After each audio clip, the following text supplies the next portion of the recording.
मित्रों नमस्कार। हमारा नाम है हर्ष तिवारी और आध्यात्म जगत के इस चैनल रामायण बाय हर्ष तिवारी में हम आप सभी का बहुत बहुत स्वागत करते हैं। और आज की चर्चा का विषय जो हमने लिया है वो ये है कि आजकल देखा जा रहा है कि बहुत से लोग आध्यात्म के विषय में चर्चा करने लगे हैं यूट्यूब के माध्यम से और सामान्य तरीकों से, अन्य सोशल मीडिया के माध्यम से। वे आध्यात्म पर बड़ी बड़ी सलाह देते हैं, बड़े बड़े प्रवचन दे रहे हैं।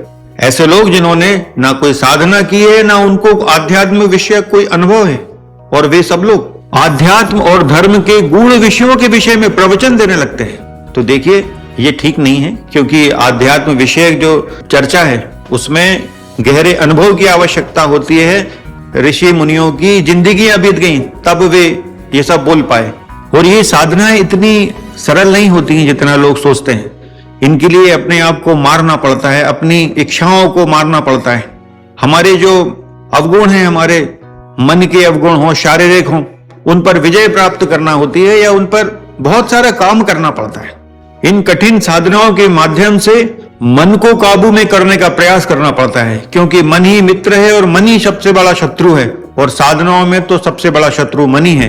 जैसा कि अर्जुन कहते हैं कि चंचलम ही मनः कृष्ण प्रमाथि बलभद्रम। अपनी भौतिक इच्छाओं का बलिदान देना होता है, अनेक उपवास व्रत इत्यादि रखना पड़ते हैं, और कई बार तो अपनी इच्छाओं को बलपूर्वक मारना पड़ता है।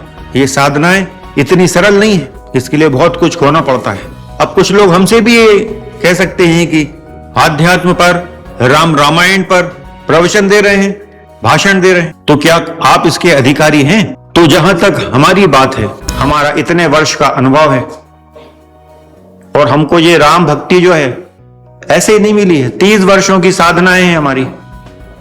दया आ गई शायद श्री हनुमान जी को, माता जानकी को, कि उन्होंने अपना कृपा का हाथ हमारे सिर पर रख दिया।